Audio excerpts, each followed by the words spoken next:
Assalamualaikum warahmatullahi wabarakatuh. Waalaikumsalam warahmatullahi wabarakatuh. Alhamdulillahirabbil alamin wassalatu wassalamu ala asrofil anbiya'i wal mursalin wa ala alihi wa ashabihi rasulillahi ajmain. Pertama-tama puji syukur kehadirat Allah Subhanahu wa taala yang mana berkatnya lah kita bisa berkumpul pada hari ini dalam rangka sosialisasi modul 1 materi guru penggerak. Selawat beriring salam kita hadiahkan kepada junjungan kita yaitu Nabi Muhammad Sallallahu Alaihi Wasallam.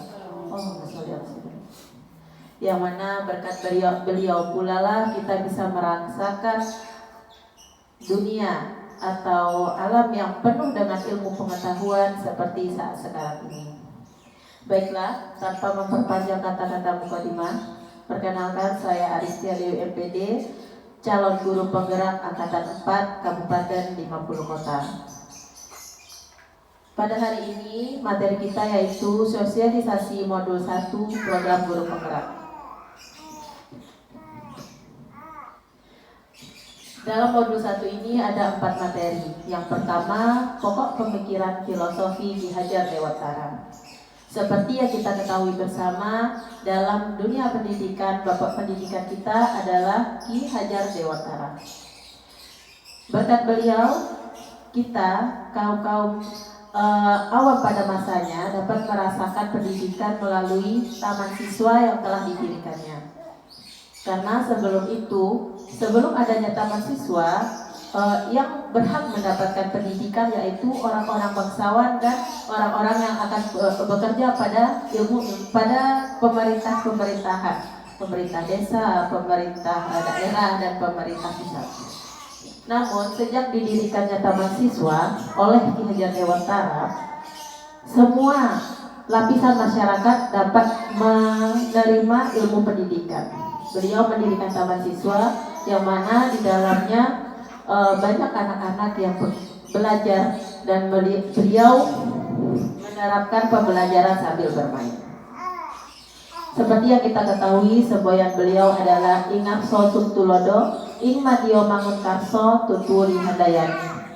Yang mana Ingarso Tutulodo memiliki arti bahwa seorang guru di depan harus menjadi contoh bagi anak didik maupun baik sifat, sikap maupun pola pikirnya.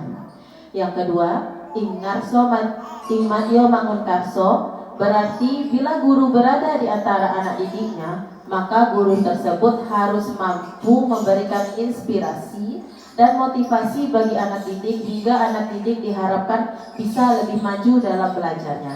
Yang terakhir, Tuturi Handayani memiliki arti bahwa guru di belakang anak didik diharapkan mau memberikan kepercayaan dalam melaksanakan tugasnya dengan baik.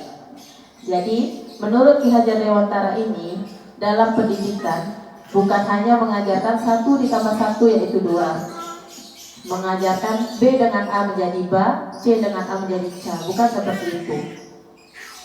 Ki Hajar Dewantara lebih menekankan kepada budi pekerti dan budayanya. Karena dengan budi pekerti akan menjadikan manusia yang bermasyarakat. Pola pemikiran Ki Hajar Dewantara, sekolah ibaratkan ladang. Guru adalah petani yang menanam dan siswa adalah benih. Yang dimaksudkan guru sebagai petani dan siswa adalah benih di sini bersangkutan dengan pemahaman, minat dan bakat siswa karena kodrat mereka adalah pribadi yang unik. Jadi selama ini kita menyangka anak adalah kertas putih. Namun istilah tersebut mulai ditinggalkan oleh dunia pendidikan. Yang mulai ditegakkan yaitu sebenarnya anak memiliki kodratnya sejak lahir, namun masih buram, baik positif maupun negatif. Tergantung kita sebagai lingkungannya mau menggoreskan yang positif atau negatif kepada anak. Itu yang dimaksudkan dengan kodrat. Jadi anak sudah memiliki perilaku baik dan perilaku positif dan perilaku negatif di dalam dirinya, tergantung kita sebagai lingkungan untuk mana yang mau kita ukir, baik negatif maupun mau positif atau negatif. Jadi sekolah itu ibaratkan ladang, guru adalah petani yang menanam dan siswa adalah benih. Sekarang kita ketahui bahwa benih itu bermacam-macam. Ada padi, ada jagung, ada mangga, ada timun. Nah, di sini yang dimaksudkan adalah kodrat sebagai padi tidak mungkin kita rawat sebagai jagung. Kodrat sebagai jagung tidak mungkin kita rawat sebagai padi. Jadi itulah yang dimaksudkan kodrat anak tadi. Anak kalau dia benih, kalau dia jagung, kita rawatlah dia sebagai jagung. Seperti apa kita menanamnya, apa pupuknya, berapa lama dia akan dipanen, begitu. Kalau anak itu padi, maka benih itu padi, maka rawatlah dia sebagai padi. Itulah kodrat anak. Jadi yang ditekankan oleh Ki Hajar Dewantara, setiap anak memiliki kodrat yang berbeda-beda. Jadi kita tidak bisa menyamaratakan antara anak A dengan B. Anak itu sama. Selama ini kita memberi pembelajaran kepada anak itu sama. Kita sama ratakan. Padahal setiap anak memiliki cara belajar yang berbeda-beda. Dan Ki Hajar Dewantara mencanangkan budi pekerti sangat diperlukan dalam proses pembelajaran, bukan hanya kognitif anak tersebut, karena budi pekerti merupakan dasar kita dalam bermasyarakat. Selanjutnya, bermain adalah salah satu tuntutan jiwa anak, sehingga permainan yang mendidik sangat diperlukan dalam pembelajaran.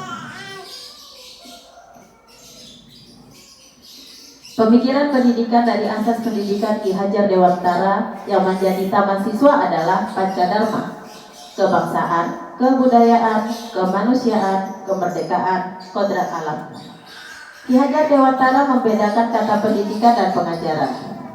Pendidikan memberi tuntunan terhadap segala kekuatan kodrat yang dimiliki anak agar ia mampu mencapai keselamatan dan kebahagiaan yang setinggi-tingginya, baik sebagai seorang manusia maupun sebagai anggota masyarakat.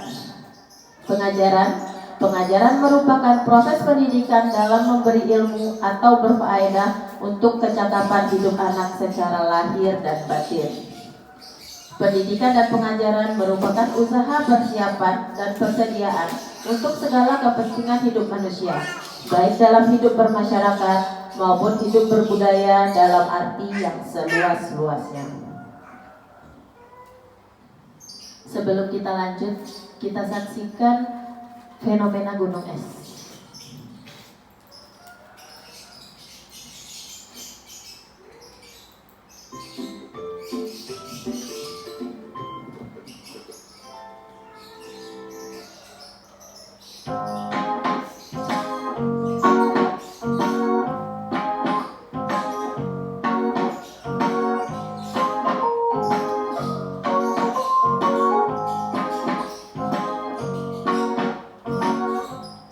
Bapak Ibu calon guru penggerak. Video ini berisi tentang diagram identitas gunung es yang menjelaskan konsep penumbuhan karakter.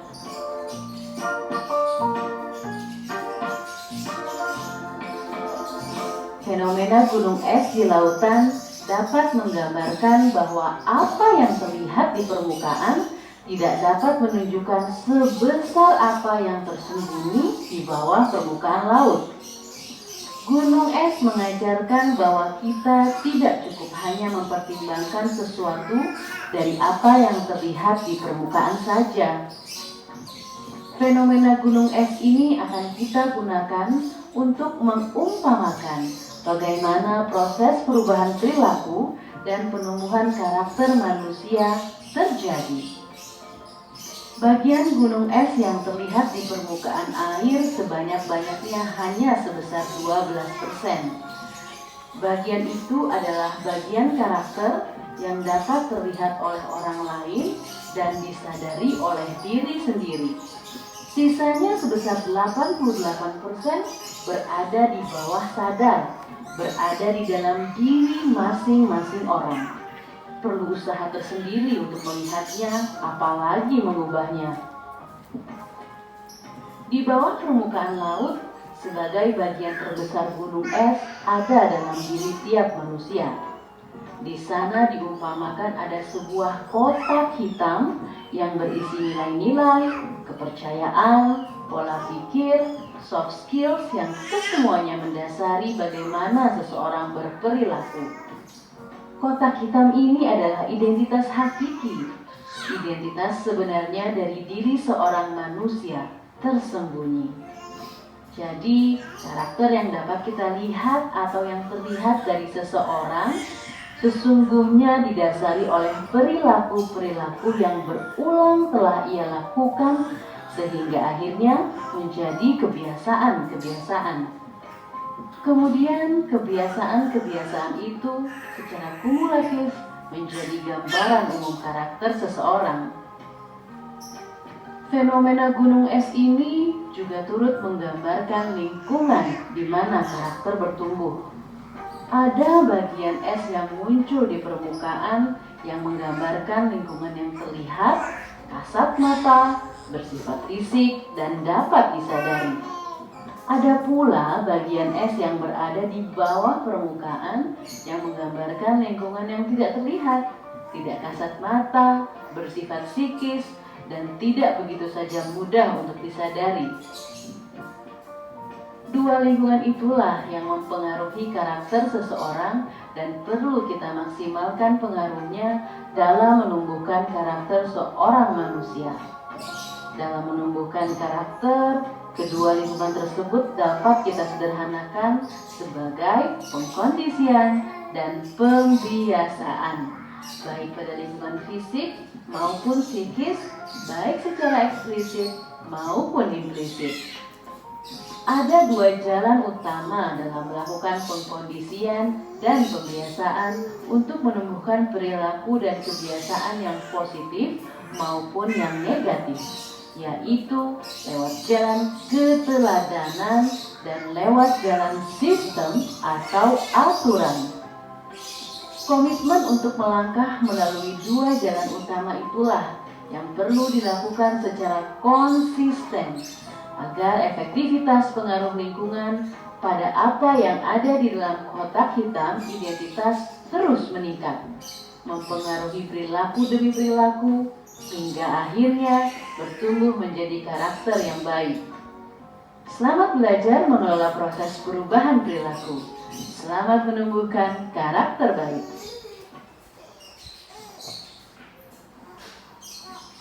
Baik, itu tadi fenomena gunung es.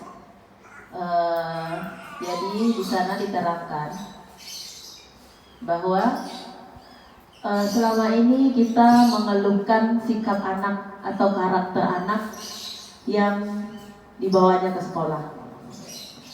Kita sering mengatakan bahwa memang itu seperti itu karakternya, tidak bisa dirubah dan tidak mungkin dirubah karena lingkungan di rumahnya. Sering kita bicara seperti itu. Ternyata dari fenomena gunung es kita menyadari bahwa sebenarnya kebiasaan yang dia lakukan itu yang sadar itu hanya 12%. Sedangkan dari dalam dirinya, dari dalam bawah sadarnya ada 88% yang bisa kita robah melalui keteladanan dan sistem atau aturan. Nah, kita di sekolah ini sesuai dengan yang dicanangkan Ki Hajar Dewantara, kita adalah sebagai teladan bagi anak didik kita, bagi siswa kita.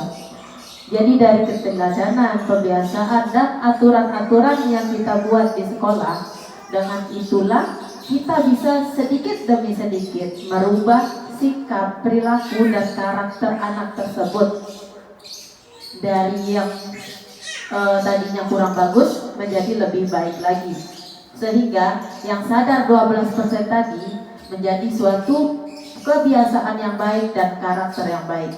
Kuncinya adalah konsisten. Konsisten kita sebagai seseorang yang diteladani oleh murid dan kita ciptakan aturan-aturan yang berpihak juga kepada murid. Nanti kita bahas tentang aturan-aturan ini. Dan keteladanan ini kita sudah menyadari juga bahwa kita sebagai contoh, kita bukan hanya mengajarkan kognitif kepada anak, semuanya kita ajarkan kepada anak. Ya malah yang terutama sekarang adalah karakter. Jadi dari Gunung Es ini kita sadar bahwa perilaku anak bisa dirubah melalui keteladanan dan aturan. Nanti kita bahas tentang aturan. Selanjutnya profil pelajar Pancasila. Sekarang telah dicanangkan, sedang hangat-hangatnya tentang profil pelajar Pancasila. Sedikit kita kupas. Profil pelajar Pancasila ini memuat 6 aspek. Yang pertama, beriman, bertakwa kepada Tuhan Yang Maha Esa dan berakhlak mulia. Di sini sebenarnya dalam profil pembelajaran Pancasila ini di taman kanak-kanak, kalau menurut saya sudah 60-70% kita sudah melaksanakannya. Seperti beriman bertakwa kepada Tuhan Yang Maha Esa. Seperti beriman bertakwa kepada Tuhan Yang Maha Esa. Kita melaksanakan seperti sholat duha, berdoa sebelum sesudah kegiatan, terus berakhlak mulia ini seperti bersikap baik kepada sesama, kepada masyarakat. Nah, itu yang dicanangkan pada profil pelajar Pancasila. Terus berkebinekaan global. Dimaksud berkebinekaan global ini seperti mencanangkan budaya-budaya di sekolah kita. Terus bergotong royong, seperti kita ketahui, membiasakan sikap gotong royong terhadap kepada anak didik kita. Terus kreatif, bernalar kritis. Bernalar kritis inilah yang menurut saya masih sangat kurang di setiap jenjang pendidikan, di mana kita sebagai guru hanya memberi tanpa memberi kebebasan kepada anak untuk berpikir apa sebenarnya yang kita berikan itu. Jadi anak itu hanya menampung. Bagaimana kita menginginkan, berharap anak tersebut dapat menalar apa, misalnya ini permasalahannya, ini solusinya. Sedangkan selama ini kita hanya memberi kepada anak tanpa menyuruh anak tersebut untuk berpikir apa solusi dari setiap permasalahan, baik dalam pembelajaran atau permasalahan dalam kehidupan sehari-hari. Selanjutnya mandiri.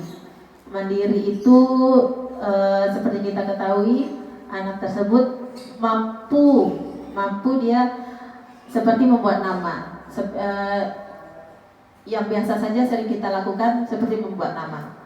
Bu, tolong buatkan nama. Bu, tolong buatkan nama. Sekali, 2 kali mungkin kita buatkan. Namun yang ketiga kalinya kita harapkan anak tersebut bisa membuatnya sendiri dengan motivasi dari kita. Ayo coba, pasti bisa. Dengan itu mungkin anak tersebut akan secara cepat untuk melaksanakan kegiatan yang harusnya dia lakukan sendiri tanpa bantuan orang lain. Nah, itu 6 profil pelajar Pancasila. 6 inilah yang dicanangkan saat ini yang akan kita laksanakan dalam proses pembelajaran. Yang mana profil pelajar Pancasila ini sedang hangat-hangat akan dicanangkan dan sudah keluar permennya, di mana di TK nilai agama dan moral masih ada, bahasa masih ada, sosial emosional masih ada, kognitif masih ada, fisik motorik masih ada, seni itu merangkap kepada 5 aspek perkembangan lainnya, dan seni tadi ditukar dengan profil Pancasila. Jadi mulai kurikulum untuk kedepannya kita mencanangkan profil Pancasila. Selanjutnya di modul 1 materi kedua yaitu nilai dan peran guru penggerak. Dari dasarnya Ki Hajar Dewantara tadi, kita sebagai guru harus memiliki beberapa nilai sebagai berikut, yaitu yang pertama mandiri, reflektif, kolaboratif, inovatif, dan berpihak kepada murid. Kita sebagai guru harus mandiri, harus merefleksi apa-apa yang telah dikerjakan, berkolaborasi dengan murid. Kita tidak memberikan saja ini 1 tambah 1 2 tambah 2 4, bukan seperti itu. Kita berkolaborasi dengan murid untuk mencapai pembelajaran yang sebenarnya. Selanjutnya, inovatif. Dalam setiap pembelajaran kita sebagai guru harus berinovasi. Selanjutnya, berpihak kepada murid. Nah, disinilah kita memposisikan diri kita bukan sebagai guru, kita memposisikan diri kita sebagai teman kepada murid. Jadi istilahnya kita diskusi kepada murid, bukan memberikan, tapi kita berdiskusi sehingga tercapailah profil pelajar Pancasila tadi yang bernalar kritis. Dari nilai tersebut, peran dari guru penggerak adalah mewujudkan profil Pancasila, beriman, bertakwa kepada Tuhan Yang Maha Esa dan berakhlak mulia, mandiri, bernalar kreatif, berkebinekaan global, bergotong royong dan kreatif. Nah, dari nilai yang tadi kita dituntut menjadikan anak yang mempunyai profil pelajar Pancasila. Seperti itu. Selanjutnya, visi guru penggerak. Pendidikan yang berpihak pada murid untuk mewujudkan merdeka belajar. Jadi setiap materi dari modul 1.1, 1.2, 1.3 itu saling berkaitan. Yang mana?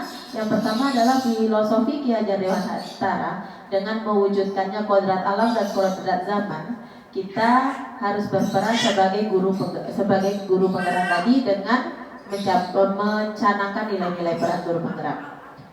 Selanjutnya, inquiry apresiatif. Apa itu inquiry apresiatif? Sebuah pendekatan manajemen perubahan yang kolaboratif dan berbasis kekuatan, menumbuhkan nilai positif pada diri anak dan seluruh pemangku kepentingan dengan cara penerapannya menggunakan model Bagja. Tahapan Bagja yaitu buat pertanyaan utama, ambil pelajaran, gali mimpi, jabarkan rencana, dan atur eksekusi. Selanjutnya, visi murid merdeka.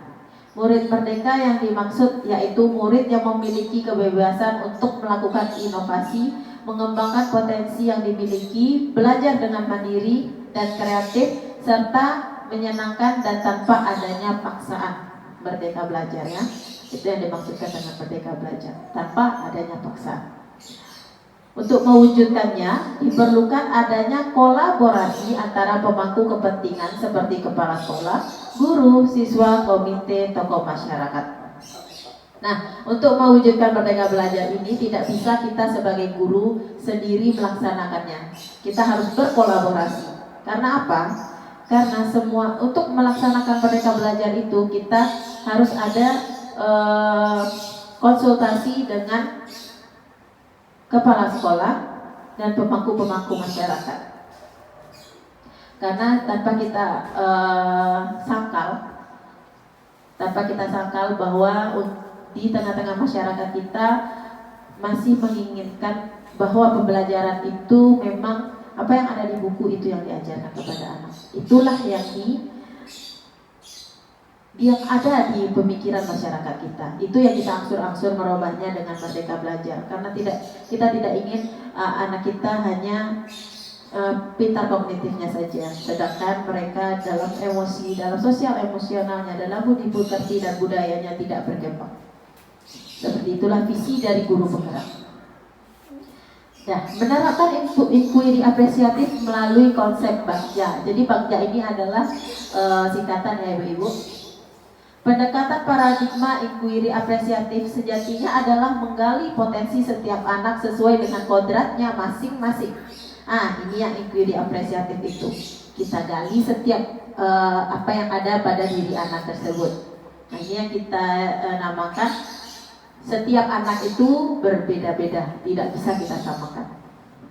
Jadi paradigma ini bisa menjadi salah satu metode untuk mencapai visi yang sesuai dengan visi Ki Hajar Dewantara.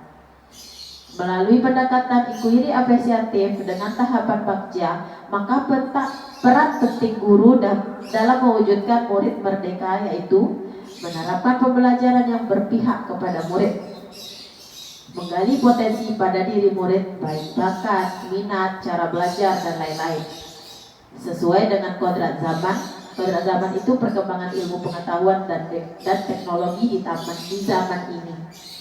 Nah, jadi cara belajar anak pada era 2000-an tidak bisa kita samakan dengan tahun 90-an karena era zamannya sudah berbeda, perkembangan ilmunya sudah berbeda.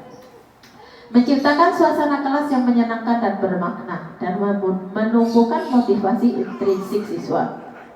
Setelah mengetahui peran, kita sebagai guru bisa mengambil langkah konkret dalam menerapkan pendekatan inquiry apresiatif model bagja ini antara lain.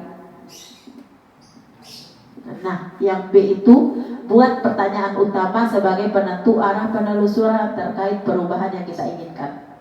Bagaimana meningkatkan pencapaian murid di semua pencapaian perkembangan dengan keragaman yang ada di sekolah? Membiasakan menerima keberagaman murid di lingkungan sekolah dengan meningkatkan keterlibatan murid dengan cara ragam yang berbeda. Nah, kita tanya dulu bagaimana caranya, bagaimana apa yang akan kita lakukan di situ di B tadi. Terus A. Ambil pelajaran ini dilakukan setelah pertanyaan utama disepakati. Yang pertama kita lihat kayak apa pembelajarannya yang seperti apa pencapaian perkembangan yang ada di sekolah kita. Seperti apa model belajar anak di sekolah kita. Seperti apa ragam macam karakter anak di sekolah kita. Terus ambil pelajaran dari sana. Setelah dilakukan dan disepakati pertanyaan tadi. Pendidikan inklusi adalah sebuah paradigma yang humanis dan falsafah pendidikan yang dapat mengakomodasi semua peserta didik sesuai dengan kebutuhannya. Terus gali mimpi bersama. Pendidikan anak usia dini dengan pendidikan inklusi, misalnya kita ambil inklusi, lebih membuka kesempatan bagi semua pihak untuk berkolaborasi lebih aktif baik dari lembaga sekolah, orang tua dan masyarakat serta lingkungan sekolah menjadi lebih demokratis. Penerapan program pendidikan inklusi di PAUD dapat menstimulasi perkembangan dan menanamkan nilai-nilai karakter pada anak, yaitu saling membantu, bermain bersama dengan anak yang berkebutuhan khusus. Nah ini misalnya kita ambil inklusi itu kan kita menggabungkan anak yang normal dengan anak yang berkebutuhan khusus. Yang kedua, anak dapat mengenal menghargai perbedaan. Yang ketiga, anak memiliki tanggung jawab dan rasa percaya diri dari anak yang berkebutuhan khusus tadi. Dan yang keempat, anak memiliki keterampilan sosial. Nah itu mimpi kita apabila kita menerapkan inklusi di sekolah kita. Terus jabarkan rencana untuk mencapai gambaran yang diinginkan. Nah, dari mimpi tadi, setelah kita bermimpi, kita jabarkan rencana, yaitu menyusun kurikulum 2013 yang berdevariasi ini menyeluruh, beragam maksudnya. Jadi karena kita mengambil inklusi, jadi kita harus beragam. Menyusun kurikulum 2013 yang berdevariasi, langkah awal untuk menciptakan pembelajaran dengan keragaman yang ada di dalam kelas. Jadi kita tidak bisa menyamakan anak yang normal dengan kebutuhan khusus. Itu yang dimaksudkan dengan jabarkan rencana dari mimpi tersebut. Terus atur eksekusi. Setelah menyusun rencana perubahan, kita harus memahami kekuatan yang ada di sekolah sebagai dasar untuk melakukan perubahan positif. Langkah selanjutnya mengevaluasi hal-hal positif yang ada di sekolah serta berkolaborasi dengan rekan sejawat dan stakeholder. Jadi kuncinya dalam pelaksanaan bagja ini adalah kolaborasi. Kita tidak bisa, misalnya saya sebagai CGP, saya sendiri yang menjalankan program tersebut tentu tidak bisa. Saya harus kolaborasi dengan guru, teman sejawat, dan juga kepala sekolah atau stakeholder dan tokoh masyarakat. Begitulah alur dari Bagja ini. Selanjutnya budaya positif. Nah, budaya positif ini tidak bisa hanya budaya positif saja yang kita laksanakan. Jadi dari modul 1, 2, 3 tadi, 1.1, 1.2, 1.3 itu bersangkut paut dengan budaya positif. Dari kita memahami bagaimana cara anak belajar, memahami nilai dan peran kita sebagai guru, dan visi kita untuk kedepannya bagaimana. Nah, dari tiga modul tersebut kita bisa mencanangkan budaya positif. Pentingnya budaya positif. Filosofi Ki Hajar Dewantara tadi mencanangkan bahwa pelaksanaan budaya positif di sekolah dapat menciptakan siswa yang merdeka belajar dan berbudi pekerti. Terus visi guru penggerak menciptakan budaya positif merupakan salah satu visi yang wajib dimiliki sekolah sekaligus menjadi visi dari para gurunya. Selanjutnya, inquiry apresiatif Bagja digunakan untuk mengetahui efektivitas program sekolah dalam membentuk budaya positif secara berkala. Jadi dia bersangkutan dari awalnya kita mengerti bahwa pelaksanaan budaya positif di sekolah dapat menciptakan siswa yang merdeka. Terus kita ciptakan visi kita sebagai guru untuk menciptakan budaya positif, dan kita mengetahui efektivitasnya melalui Bagja atau inquiry apresiatif Bagja. Selanjutnya, cara menciptakan budaya positif yaitu membuat komitmen dengan warga sekolah, menggunakan pendekatan persuasif dan komprehensif, menggali hal-hal positif, membuat kesepakatan kelas dengan sistem demokrasi. Nah, ini membuat kesepakatan kelas dengan sistem demokrasi, menetapkan konsekuensi dari kesepakatan yang sudah dibuat, melakukan refleksi dan evaluasi bersama siswa terhadap pelaksanaan kesepakatan kelas. Nah, yang dimaksud kesepakatan kelas di sini, selama ini kita sudah melaksanakan aturan kelas, tapi aturan kelas tersebut kan muncul dari diri guru. Kalau di sini kita berdiskusi dengan murid, dari anak tersebut munculnya apa kesepakatan atau keyakinan kelas yang akan kita sepakati. Kita kumpulkan dari anak apa saja yang ingin dia sepakati di kelas. Misalnya tidak berkelahi, misalnya sayang teman. Nah, kalau sudah mereka yang membuat kesepakatan kelas, berarti mereka tahu apa keyakinan kelas yang ada di sekolah, yang ada di kelas tersebut. Kita tetapkan konsekuensinya. Apabila kita melanggar keyakinan kelas, apa yang akan kita lakukan? Misalnya kalau kita anak didik, teman anak-anak, mungkin diingatkan agar tidak diulangi, tidak marah bila diingatkan, tidak dongkol apabila diingatkan. Terus melakukan refleksi diri dan evaluasi bersama siswa terhadap pelaksanaan kesepakatan kelas. Kita setiap hari mengevaluasi apakah kesepakatan kelas tersebut ada dipatuhi dalam sehari tersebut. Itu yang dinamakan kesepakatan kelas. Jadi kesepakatan kelas ini menyangkut ke, nah ini tadi, keteladanan yang konsisten, sistem atau aturan yang konsisten. Nah, sistem aturan yang konsisten ini yang dimaksudkan dengan kita di sekolah dapat melaksanakannya dengan peraturan kelas atau keyakinan kelas tersebut. Setiap hari kita ingatkan keyakinan kelas itu, dan lama-kelamaan anak akan melaksanakan, akan terbiasa dengan sikap-sikap yang baik yang telah disepakati di kelas. Ini yang bisa kita lakukan di sekolah agar sistem atau aturannya konsisten dilaksanakan oleh anak.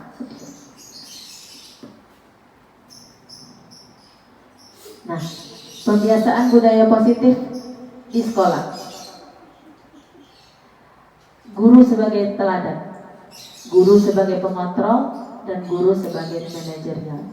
Jadi guru bukan sebagai yang kita harus seperti ini ya, kita harus seperti ini, kita harus bertanggung jawab, kita harus membuang sampah di tempatnya, bukan hanya dengan perkataan, tapi dari teladan atau tingkah laku. Selanjutnya guru sebagai pengontrol. Guru berkomunikasi dan berkolaborasi dengan siswa dalam pengawasan pelaksanaan budaya positif di sekolah. Nah, di sini kita sebagai pengontrol itu kita melihat, dan apabila ada yang melanggar, kita bukan sebagai penghukum, kita hanya sebagai ayo di mana ya dibuang sampahnya. Nah, seperti itu. Kita bukan sebagai penghukum. Dan guru sebagai manajerial, yaitu berkomunikasi dengan siswa dalam menggali permasalahan, berkolaborasi dengan siswa dalam rangka mencari solusi, membuat kesepakatan bersama siswa dalam pengaplikasian solusi, pelaksanaan kesepakatan bersama dengan bertanggung jawab, merefleksi solusi yang telah terlaksana agar lebih baik, melakukan pendampingan perbaikan pelaksanaan budaya positif di sekolah secara berskala, konsisten, dan berkelanjutan. Nah, ini pembiasaan budaya disiplin di sekolah. Sekian, terima kasih. Assalamualaikum warahmatullahi wabarakatuh. Baik Bapak baik Ibu-ibu guru, apabila ada keraguan atau yang ingin ditanyakan, saya tampung beberapa pertanyaan. Dipersilakan.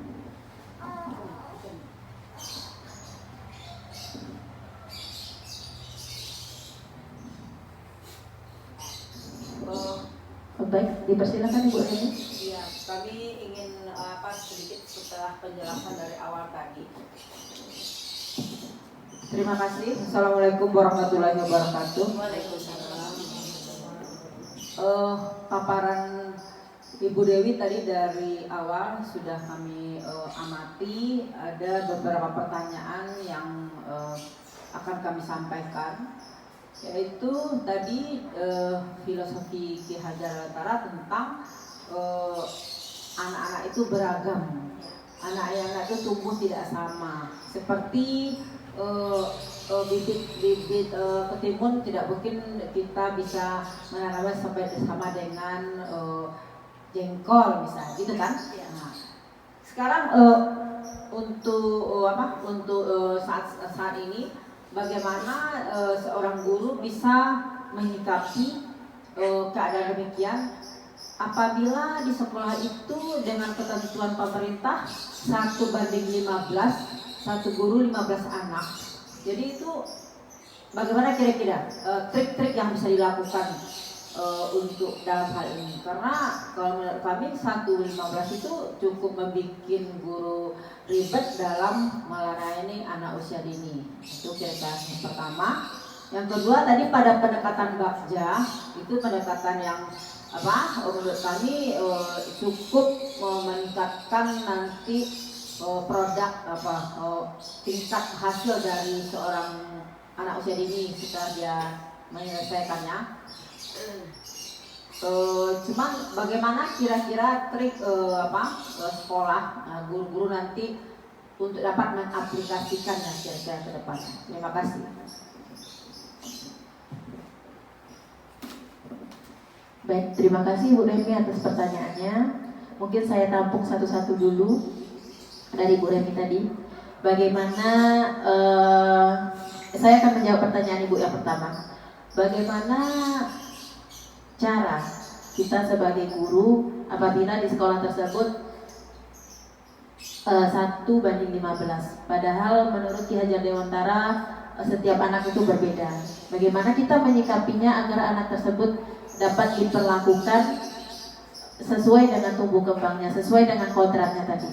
Baiklah. Sebenarnya ini baru terjawab oleh saya sejak masuk ke modul 2. Sekarang kami belajar modul 2, yaitu berdiferensiasi atau beragam. Jadi kemarin kami berdiskusi di ruang kolaborasi. Jadi caranya setelah saya amati sebagai pendidik, sebagai guru, caranya kita kan beragam itu seperti misalnya anak yang kebutuhannya audio, kebutuhannya visual, kebutuhannya kinestetik. Mungkin untuk audio dan visual kita tidak terlalu bermasalah, tapi untuk yang kinestetik ini kita agak kesulitan sedikit untuk melaksanakan pembelajaran yang beragam ini. Sedangkan kita tidak bisa merubah kodrat anak itu yang kinestetik. Jadi caranya kami setelah berdiskusi dengan guru TK, beberapa guru TK yang menjadi satu kelompok, yaitu dengan cara yang pertama, kita kan dalam setiap sentra atau kegiatan kita melaksanakan 3 kegiatan main. Jadi kita memfasilitasi 3 kegiatan main tersebut dengan 3 model main, 3 model pembelajaran. Yang pertama untuk anak audio, seperti kemarin pencampuran warna. Untuk anak audio kan dia mendengar. Untuk visual dulu. Untuk visual kan dia melihat. Jadi kita menciptakan kacamata warna. Nanti dia melihat percampuran warnanya di dinding. Karena anak visual dia lebih diam, lebih bisa untuk mengikuti kegiatan. Jadi dia melihat warna yang lain di dinding. Apabila dilepas kacamatanya, ketika dia misalnya di dinding warna merah dan dipakainya warna kuning, jadi dia dilihat menjadi warna oranye. Nah, anak visual mungkin akan asik dengan kegiatan tersebut. Yang pertama. Yang kedua, kita buat kegiatan untuk anak audio. Kalau anak audio ini kan mendengar dulu, baru dia bisa melaksanakan kegiatan. Jadi dari bercerita kita biarkan saja. Misalnya anak kinestetik dia tidak bisa duduk dengan kita untuk mendengarkan kita bercerita, ya udah tak apa-apa. Mungkin kita hanya mengingatkan aturan kelas. Ayo mana duduk di lingkarannya, mungkin seperti itu. Dari cerita tersebut anak audio lebih bisa membaur dalam setiap kegiatan. Terus yang ketiga untuk anak kinestetik kami menciptakan yaitu menstempel warna, menstempel dengan tangan, tapi di kertas. Kertasnya kita tempel di dinding. Jadi warnanya kami taruh di sini, dia stempelkan dengan jari tangannya. Dia berlari ke dinding untuk menstempel tangannya. Nah, itu yang menurut kami bisa dilakukan karena ya kita keterbatasan dengan pendidik yang di kelas hanya ada 1, jadi kita menciptakan kegiatan itu beragam untuk anak kinestetik, untuk anak visual dan audio. Ketika anak kinestetik mendapatkan kegiatan yang dia senangi dengan bergerak, pasti dia akan melakukan kegiatan itu dengan senang hati. Itu untuk jawaban Ibu yang pertama. Jadi kita melaksanakannya dengan kegiatan yang beragam karena kita mempunyai 3 kegiatan main dalam seharian. Terus Bagja, untuk pertanyaan kedua, bagaimana caranya kita menerapkan Bagja di sekolah?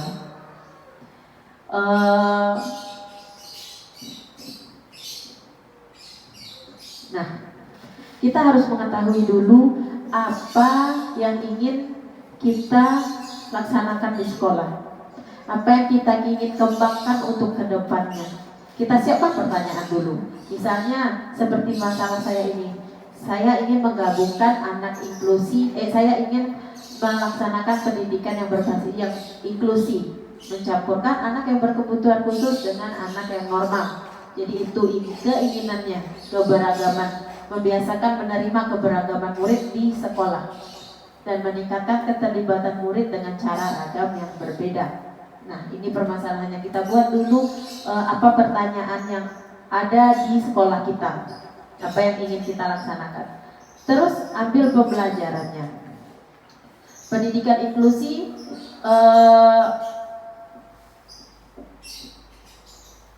dalam sebuah paradigma dapat mengakomodasi semua peserta didik sesuai dengan kebutuhannya. Jadi dari keinginan kita ini, pertanyaan ini, kita dapat mengakomodasi semua peserta didik dengan kebutuhannya. Ini pelajaran dari buat pertanyaan tadi.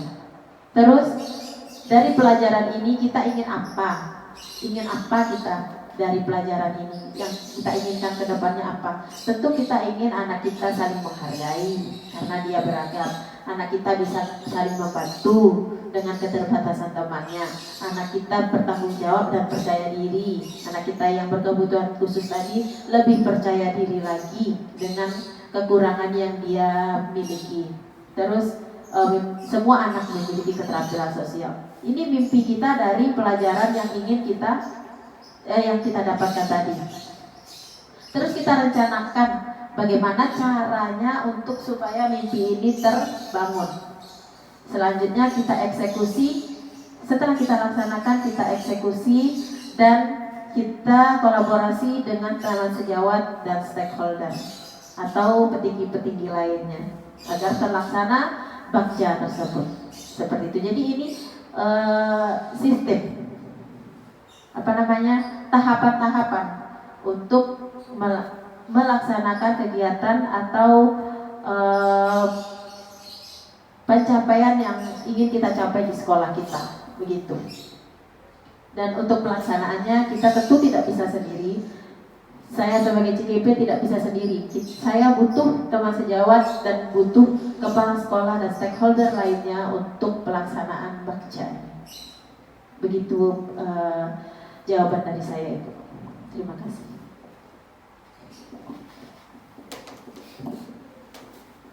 Berarti dapat kita simpulkan sebuah sekolah apabila ingin meningkatkan kualitas sekolahnya atau kualitas pembelajarannya melalui bakja membutuhkan tim. Jadi dia tidak bisa sendiri, tidak akan bisa sendiri untuk mewujudkan kegiatan tersebut. Kami kira ini cukup membangun untuk dikembangkan. Tapi yaitu kalau seandainya tidak ada tim, ini akan sia-sia begitu. Tidak bisa dilakukan oleh satu orang. Sepintar apapun seseorang itu dalam satu lembaga, dia tidak akan bisa bekerja karena ini kami lihat dan kami amati ini merupakan suatu tim. Apalagi kalau di sekolah itu misalnya sudah terbiasa, kami melihat beberapa tempat masih bersifat kalau yang sentra sama area masih mending, tapi yang masih bersifat kelompok kami masih melihat tutorial yang sangat tinggi, drill yang sangat tinggi. Ada yang kami lihat anak-anak dipaksa menulis satu halaman sampai selesai, ya anak bosan. Jadi situ tidak nampak anak-anak itu bermain. Jadi setelah kami mengamati dengan sistem ini akan dapat anak-anak lebih explore, anak-anak lebih walaupun tidak ya sekolah-sekolah di daerah tidak seperti di kota yang bisa ada guru BK-nya, yang ada guru psikolognya. Dengan sistem ini kita sudah bisa mengelompokkan anak yang 15 itu dengan berbagai jenis main, gitu yang kami amati. Sebenarnya di sentra sudah ada juga yang kegiatan tersebut, cuman mungkin anak-anak belum eksplor karena masih banyak yang dituntun. Nah ini kalau di sini kami melihatnya adalah betul-betul anak itu kita berikan kepercayaan untuk dapat berinovasi dengan cara mereka sendiri, dengan pemikiran mereka sendiri begitu. Terima kasih. Baik Ibu, terima kasih. Memang saya tanggapi memang tidak bisa. Untuk bekerja sendiri saya sudah meyakinkan bahwa di sekolah kita adalah sebuah tim. Tidak bisa guru satu sehebat apapun dia, sebisa apapun dia, meskipun dia tamatan guru penggerak, tidak bisa melaksanakan semua kegiatan sendiri. Jadi kita butuh tim dalam sekolah dan kita butuh kolaborasi dengan kepala sekolah dan stakeholder lainnya. Dan kita itu gunanya kita laksanakan sosialisasi ini agar dapat mengimbaskan lagi kepada lembaga-lembaga lainnya agar lebih mengenal apa itu kodrat anak, bagaimana cara anak itu belajar, apa yang dibutuhkan oleh anak. Apalagi kita dalam pendidikan anak usia dini yang mana usia anak adalah usia emas. Jadi kita tidak bisa main-main dalam menanamkan pembelajaran pada anak usia dini. Baik Ibu, terima kasih atas tanggapannya. Sama-sama. Ada tanggapan dari yang lain? Baik, Kalau tidak ada, mungkin cukup sekian sosialisasi modul 1 dari saya, calon guru penggerak angkatan 4. Terima kasih atas waktunya. Saya sudahi dengan wabillahi taufiq wal hidayah. Assalamualaikum warahmatullahi wabarakatuh.